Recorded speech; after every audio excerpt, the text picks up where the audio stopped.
എല്ലാവർക്കും നമസ്കാരം. ഞാൻ ഷൺമുഖൻ എം.എസ്. മുട്ടം ഗവൺമെൻറ് പോളിടെക്നിക്കിലെ ഇലക്ട്രിക്കൽ ഡിപ്പാർട്ട്മെൻറ്റിലെ ലെക്ചറാണ്.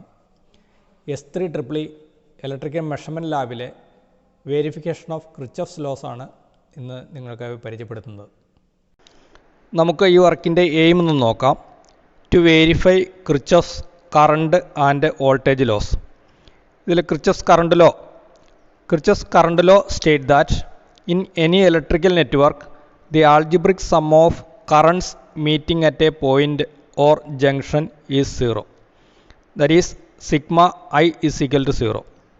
അതായത് ഒരു ഇലക്ട്രിക്കൽ നെറ്റ്വർക്കിൽ ഒരു പോയിന്റിൽ വരുന്ന കറണ്ട് പോകുന്ന കറണ്ടും ആഡ് ചെയ്ത് കഴിഞ്ഞാൽ 0 കിട്ടും. That is incoming current is equal to outgoing current. Next Kirchhoff's voltage law state that the algebraic sum of product of current and resistance in each of the conductors in any closed path in a network plus the algebraic sum of the EMF in the closed path is 0. That is sigma IR plus sigma EMF is equal to 0. Kirchhoff's current law verify ചെയ്യുന്നതിനുള്ളൊരു സർക്യൂട്ടാണ് നിങ്ങൾ കാണുന്നത്. ഒരു T നെറ്റ്വർക്കാണ് നമ്മൾ ഉപയോഗിക്കുന്നത്. Resistors ഉപയോഗിച്ചിരിക്കുന്നു. 50 ohms 2.5 ആംപിയറിൻ്റെ 3 റിയോസ്റ്റാറ്റാണ് നമ്മൾ ഉപയോഗിക്കുന്നത്. ഓരോ റിയോസ്റ്റാറ്റിലെയും കറണ്ട് ഫ്ലോ മെഷർ ചെയ്യുന്നതിന് നമ്മൾ അമ്മീറ്റേഴ്സ് ഉപയോഗിച്ചിട്ടുണ്ട്. 0 to 5 ആംപിയർ MC ഇൻസ്ട്രുമെൻ്റാണ് നമ്മൾ ഉപയോഗിക്കുന്നത്.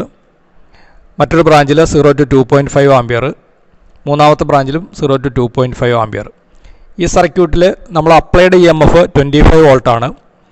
ആ 25 വോൾട്ട് മെഷർ ചെയ്യുന്നതിന് ഒരു 30 വോൾട്ട് മൂവിങ് കോയിൽ വോൾട്ട്മീറ്ററും നമ്മൾ കണക്ട് ചെയ്തിട്ടുണ്ട്. DC സർക്യൂട്ട് ആയതുകൊണ്ട് നമ്മൾ മീറ്റേഴ്സിൻ്റെ എല്ലാം പൊളാരിറ്റി നോക്കി വേണം കണക്ട് ചെയ്യണം. അതായത് DC സപ്ലൈ 25 വോൾട്ടിൻ്റെ പ്ലസ് പോയിന്റിൽ നിന്ന് അമ്മീറ്ററിൻ്റെയും വോൾട്ട്മീറ്ററിൻ്റെയും പ്ലസ് ടെർമിനൽസ് തന്നെ കണക്ട് ചെയ്യണം. ആദ്യത്തെ ബ്രാഞ്ചിൽ തന്നെ അമ്മീറ്ററിൻ്റെ തുടർന്ന് വരുന്ന നെഗറ്റീവ് പോയിന്റിൽ നിന്ന് വേണം റിയോസ്റ്റാറ്റിലേക്ക് കണക്ട് ചെയ്യാൻ. അതിനുശേഷം റിയോസ്റ്റാറ്റിൻ്റെ എൻഡ് ടെർമിനൽസ് അടുത്ത 2 റിയോസ്റ്റാറ്റിൻ്റെ ഇൻകമിംഗ് ടെർമിനൽസിൽ ജോയിൻ ചെയ്യുന്നു. രണ്ടാമത്തെ ബ്രാഞ്ചിലെ റിയോസ്റ്റാറ്റിൻ്റെ ഔട്ട്പുട്ട് ടെർമിനൽ ആ ബ്രാഞ്ചിലുള്ള അമ്മീറ്ററിൻ്റെ പോസിറ്റീവ് ടെർമിനൽ കണക്ട് ചെയ്യണം. അതിൻ്റെ നെഗറ്റീവ് ടെർമിനൽ നമ്മുടെ സപ്ലൈയുടെ നെഗറ്റീവ് ടെർമിനലിലേക്ക് കണക്ട് ചെയ്യുന്നു. അതുപോലെ തന്നെ മൂന്നാമത്തെ ബ്രാഞ്ചിലുള്ള റിയോസ്റ്റാറ്റിൻ്റെ ഔട്ട്പുട്ട് ടെർമിനൽ അമ്മീറ്ററിൻ്റെ പോസിറ്റീവ് ടെർമിനലിലും ആ അമ്മീറ്ററിൻ്റെ നെഗറ്റീവ് ടെർമിനൽ സപ്ലൈയുടെ നെഗറ്റീവിലേക്ക് നമ്മൾ കണക്ട് ചെയ്യണം. DC സർക്യൂട്ട് ആയതുകൊണ്ട് പൊളാരിറ്റി നമ്മൾ കൃത്യമായി കണക്ട് ചെയ്യണം. ക്രിച്ചോഫ്സ് കറണ്ട് ലോ അനുസരിച്ച് A എന്ന് പറയുന്ന പോയിന്റിലെ കറണ്ടാണ് നമ്മൾ വെരിഫൈ ചെയ്യുന്നത്. ആ പോയിന്റിലേക്ക് വരുന്ന കറണ്ട് ഈ റിയോസ്റ്റാറ്റ് വഴി ഇൻകമിംഗ് ആയി വരുന്നു. ഔട്ട് ഗോയിങ് കറണ്ട് ഈ 2 റിയോസ്റ്റാറ്റ് വഴിയും 2 റൂട്ടിലൂടെയാണ് കംപ്ലീറ്റ് ചെയ്യപ്പെടുന്നത്. പോയിൻ്റ് എയുടെ ഇൻകമിംഗ് കറണ്ട് I1ഉം മറ്റ് 2 ബ്രാഞ്ചിലെ ഔട്ട് ഗോയിങ് കറണ്ട് I2ഉം I3 ആണ് എങ്കിൽ I1 is equal to I2 plus I3 ആയിരിക്കും. ക്രിച്ചോഫ്സ് വോൾട്ടേജ് ലോ വെരിഫൈ ചെയ്യുന്ന ഒരു സർക്യൂട്ട് നമുക്ക് പരിചയപ്പെടാം. ഒരു T നെറ്റ്വർക്ക് തന്നെയാണ് ഇവിടെ ഉപയോഗിക്കുന്നത്. 50 ohms 2.5 ആംപിയറിൻ്റെ റിയോസ്റ്റാറ്റ് 3 നമ്മൾ ഉപയോഗിക്കുന്നു. ഇതിൽ ഓരോ റിയോസ്റ്റാറ്റിനും എക്രോസ് ഉള്ള വോൾട്ടേജ് ഡ്രോപ്പാണ് നമ്മൾ മെഷർ ചെയ്യുന്നത്. അതിനു വേണ്ടിയിട്ട് V1, V2, V3 എന്നീ 3 വോൾട്ട് മീറ്ററുകൾ 0 to 30 വോൾട്ടിൻ്റെ മൂവിങ് കോയിൽ മീറ്റേഴ്സാണ് നമ്മൾ ഉപയോഗിക്കുന്നത്. ഒരു DC നെറ്റ്വർക്ക് തന്നെയാണെന്ന് നമുക്കറിയാം. അപ്പോൾ അതിലേക്ക് സപ്ലൈ കൊടുക്കുമ്പോൾ DC 25 വോൾട്ടിൻ്റെ പോസിറ്റീവ് പൊളാരിറ്റിയിൽ തന്നെ നമ്മൾ മീറ്ററുകളുടെ പോസിറ്റീവ് ടെർമിനൽസ് കണക്ട് ചെയ്യണം. വോൾട്ട് മീറ്ററും അമ്മീറ്ററും പൊളാരിറ്റി നോക്കി തന്നെ കണക്ട് ചെയ്യണം. എല്ലാ മീറ്റേഴ്സും മൂവിങ് കോയിൽ തന്നെയാണെന്ന് നമുക്കറിയാം. ഈ സർക്യൂട്ടിൽ 2 ലൂപ്പുകളാണുള്ളത്. സോഴ്സിൽ നിന്നും കറണ്ട് R1 R2 വഴി ഒരു ലൂപ്പ്, അതായത് സർക്യൂട്ട് ഇങ്ങനെ വരുന്നു. മറ്റൊരു ലൂപ്പ് വരുന്നത് സോഴ്സിൽ നിന്നുള്ള കറണ്ട് R1 R3 വഴി കംപ്ലീറ്റ് ആകുന്നു. ഫസ്റ്റ് ലൂപ്പിലൂടെയുള്ള കറണ്ട് R1ലൂടെയും R2യിലൂടെയും ഫ്ലോ ചെയ്യുന്നു. ആ കറണ്ട് 2 റെസിസ്റ്ററിലും IR വോൾട്ടേജ് ഡ്രോപ്പ് ഉണ്ടാക്കുന്നു. അത് മെഷർ ചെയ്യാനാണ് നമ്മൾ V1, V2 എന്നുള്ള വോൾട്ട് മീറ്റേഴ്സ് കണക്ട് ചെയ്തിരിക്കുന്നത്. അതായത് applied E M F V is equal to V1 plus V2 ആയിരിക്കും. അതുപോലെ തന്നെ സെക്കൻഡ് ലൂപ്പ് കൺസിഡർ ചെയ്യുമ്പോൾ applied voltage V is equal to R1ലും R3യിലും വോൾട്ടേജ് ഡ്രോപ്പ് ആയിട്ടുള്ള V1 പ്ലസ് V3 ആയിരിക്കും. കിർച്ചോഫ് കറണ്ട് ലോ ആണ് നമ്മൾ വെരിഫൈ ചെയ്യുന്നത്. സർക്യൂട്ട് അനുസരിച്ച് നമുക്ക് കണക്ഷൻ കൊടുത്തിട്ടുണ്ട്. നമുക്ക് സർക്യൂട്ട് ഒന്ന് ട്രേസ് ചെയ്യാം. നമ്മൾ സോഴ്സായിട്ട് ഉപയോഗിക്കുന്ന DC regulated variable power supply ആണ്. അതിൻ്റെ ഔട്ട്പുട്ട് ടെർമിനൽസാണ് ഈ റെഡ് ബ്ലാക്ക് കളർ കാണുന്നത്. അവിടുന്ന് റെഡ് പോസിറ്റീവാണ് നമ്മൾ കണക്ഷൻ എടുത്തിട്ടുണ്ട്. ഫസ്റ്റ് വോൾട്ട് മീറ്ററിലേക്ക് ക്രോസ് നമ്മൾ ആ സപ്ലൈ കണക്ട് ചെയ്തിട്ടുണ്ട്. പോസിറ്റീവ് ടെർമിനലിൽ നിന്നും കണക്ഷൻ ഫസ്റ്റ് അമ്മീറ്ററിൻ്റെ പ്ലസ്സിൽ നമ്മൾ കണക്ട് ചെയ്തു. മൈനസിൽ നിന്നുള്ള കണക്ഷൻ ഫസ്റ്റ് റിയോസ്റ്റാറ്റിൻ്റെ സ്റ്റേബിൾ പോയിൻ്റ് കൊടുത്തു. അതിൻ്റെ വേരിയബിൾ പോയിൻറ്റിൽ നിന്ന് അടുത്ത 2 റിയോസ്റ്റാറ്റിലേക്കുള്ള കണക്ഷൻ പോയിട്ടുണ്ട്. സെക്കൻഡ് റിയോസ്റ്റാറ്റിൻ്റെ ഔട്ട്പുട്ടിൽ നിന്ന് വേരിയബിൾ പോയിൻറ്റിൽ നിന്ന് അമ്മീറ്ററിൻ്റെ പോസിറ്റീവ് കൊടുത്തു. നെഗറ്റീവ് നമ്മൾ ദെൻ സോഴ്സിലേക്ക് തന്നെ കണക്ട് ചെയ്തിരിക്കുന്നു. അതുപോലെ തന്നെ തേർഡ് റിയോസ്റ്റാറ്റിൻ്റെ ഔട്ട്പുട്ട് വേരിയബിൾ ടെർമിനലിൽ നിന്ന് അമ്മീറ്ററിൻ്റെ പോസിറ്റീവിൽ കണക്ട് ചെയ്തു. നെഗറ്റീവ് നമ്മൾ അഗെയിൻ സോഴ്സിലേക്ക് കണക്ട് ചെയ്തിട്ടുണ്ട്. നമുക്ക് റീഡിംഗ് എടുക്കുന്നത് എങ്ങനെയാണെന്ന് നോക്കാം. ആദ്യം റെഗുലേറ്റഡ് പവർ സപ്ലൈയുടെ സ്വിച്ച് ഓൺ ചെയ്യുക. അതിൽ തന്നെ ഒരു ഓൺ ഓഫ് സ്വിച്ച് ഉണ്ട്. അത് ഓൺ ചെയ്ത് കഴിയുമ്പോൾ അതിനകത്ത് ഡിസ്പ്ലേ എല്ലാം വരും. അതിനകത്ത് 4 കൺട്രോൾസാണുള്ളത്. മുകളിൽ കാണുന്നത് 2 വോൾട്ടേജ് കൺട്രോൾസും താഴെ കാണുന്നത് കറണ്ട് കൺട്രോൾസുമാണ്. വോൾട്ടേജ് കൺട്രോൾസ് തന്നെ ഒരു മെയിൻ കൺട്രോളും ഒരു ഫൈൻ ട്യൂൺ കൺട്രോളും ഉണ്ട്. അതുപോലെ തന്നെ കറണ്ട് കൺട്രോൾസിലും ഒരു മെയിൻ കൺട്രോളും ഒരു ഫൈൻ ട്യൂൺ കൺട്രോളും ഉണ്ട്. അതുകൂടാതെ 3 ടെർമിനൽസാണ് ഔട്ട്പുട്ടുള്ളത്. അതിൽ ഒന്ന് ഗ്രൗണ്ട് ടെർമിനലാണ്. അത് നമ്മൾക്ക് ഈ വർക്കിൽ ആവശ്യമായിട്ട് നമ്മൾ ഉപയോഗിക്കുന്നില്ല. മറ്റൊന്ന് പ്ലസ്സും മൈനസും ഔട്ട്പുട്ടാണ്. റെഡ് ഇൻഡിക്കേറ്റർ പ്ലസ്സും ബ്ലാക്ക് മൈനസുമാണ്.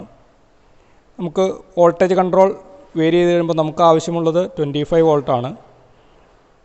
മെയിൻ കൺട്രോൾ വേരി ചെയ്ത് കഴിയുമ്പോൾ 25 വോൾട്ടിനടുത്തേക്ക് നമുക്ക് കിട്ടും. 24 പോയിൻ്റ് ആയിട്ടുണ്ട്. ഫൈൻ ട്യൂൺ ചെയ്യാനായിട്ട് നമ്മൾ അടുത്ത കൺട്രോൾ ഉപയോഗിക്കുക. അപ്പോൾ നമുക്ക് ഷാർപ്പ് 25 വോൾട്ടായിട്ട് നമുക്ക് സെറ്റ് ചെയ്യാൻ പറ്റും. ഇപ്പോൾ 25 വോൾട്ട് ആയിട്ടുണ്ട്. അതുപോലെ തന്നെ നമുക്ക് കറണ്ട് കൺട്രോളും സെറ്റ് ചെയ്യാം. കറണ്ട് മാക്സിമം 2 ആമ്പിയർ വരെയാണ്. 30 വോൾട്ട് 2 ആമ്പിയർ പവർ സപ്ലൈ ആണിത്. നമ്മുടെ റീഡിങ്സ് നമുക്ക് നോക്കാം. Volt meter reading 25. First ammeter I1 0.5 ampere, I2 0.26 ampere, I3 0.24. ഇതുപോലെ തന്നെ റിയോസ്റ്റാറ്റ് ഡിഫറെൻറ്റ് വാല്യൂസിന് സെറ്റ് ചെയ്ത് നമുക്ക് അമ്മീറ്റേഴ്സിൻ്റെ റീഡിംഗ് എടുക്കാം. നമുക്ക് കിർച്ചോഫ് ലോ വെരിഫൈ ചെയ്യാം. സപ്ലൈ വോൾട്ടേജ് ഡിക്രീസ് ചെയ്ത് 0-ലെത്തിക്കുക, സ്വിച്ച് ഓഫ് ചെയ്യുക. കിർച്ചോഫ് വോൾട്ടേജ് ലോ അനുസരിച്ച് നമ്മൾ സർക്യൂട്ട് കണക്ട് ചെയ്തിട്ടുണ്ട്. നമുക്ക് ആ സർക്യൂട്ടിൻ്റെ കണക്ഷൻ ഒന്ന് ട്രേസ് ചെയ്ത് നോക്കാം. സോഴ്സിൽ നിന്ന് സപ്ലൈ നമ്മൾ പ്ലസ് മൈനസ് ടെർമിനൽസ് കണക്ട് ചെയ്ത് എടുത്തിട്ടുണ്ട്. പ്ലസ് ടെർമിനൽ ഫസ്റ്റ് റിയോസ്റ്റാറ്റിൻ്റെ കോൺസ്റ്റൻറ്റ് പോയിൻറ്റിലേക്ക് വന്നിരിക്കുന്നു. വേരിയബിൾ പോയിൻറ്റിൽ നിന്ന് മറ്റ് 2 റിയോസ്റ്റാറ്റിലേക്ക് നമ്മൾ കണക്ട് ചെയ്തിട്ടുണ്ട്. എല്ലാ റിയോസ്റ്റാറ്റിനെ അക്രോസ് നമ്മൾ volt meter V1, V2, V3 measure ചെയ്യുന്നതിന് കണക്ട് ചെയ്തിട്ടുണ്ട്. സെക്കൻഡ് മീറ്റർ നമ്മളൊരു മൾട്ടിമീറ്റർ അതിൻ്റെ വോൾട്ടേജ് റേഞ്ചാണ് നമ്മൾ ഉപയോഗിച്ചിരിക്കുന്നത്. തേർഡ് റിയോസ്റ്റാറ്റിനെ അക്രോസ് മറ്റൊരു വോൾട്ട് മീറ്ററും കണക്ട് ചെയ്തിട്ടുണ്ട്. നമുക്ക് വർക്ക് കണ്ടക്ട് ചെയ്യാം. സോഴ്സിൻ്റെ സ്വിച്ച് ഓൺ ചെയ്യുക. വോൾട്ടേജ് കൺട്രോൾ വേരി ചെയ്ത് നമ്മുടെ സർക്യൂട്ടിലെ റേറ്റഡ് വോൾട്ടേജായ 25 സെറ്റ് ചെയ്യാം.